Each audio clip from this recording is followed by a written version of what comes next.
আসসালামু আলাইকুম। এটা আমাদের একটা নতুন ছাদ, মানে ছোট, বেশি বড় না। এটা একতলার ছাদ।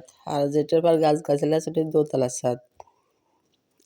এই ছাদের পরে বিচুলির পালা মানে দেওয়া হয় গরুর জন্যে। বিচুলি পালা বা খড়ের পালা যেটাই বলেন, এটি দেওয়া হয় এই ছাদের উপরে। আর এখানে অল্প কিছু গাছগাছালি আছে, বেশি গাছ নেই। ঠান্ডা লেগেছে তো ভয়ে যেতে কষ্ট হয়ে যাচ্ছে। আর কিছু শাকসবজির গাছ আছে, এই যেমন বেগুন গাছ, মরিচ গাছ, পালং শাক, ধনে পাতা, লাল শাক, এইগুলোই শাকসবজি আছে এই ছাদের উপরে।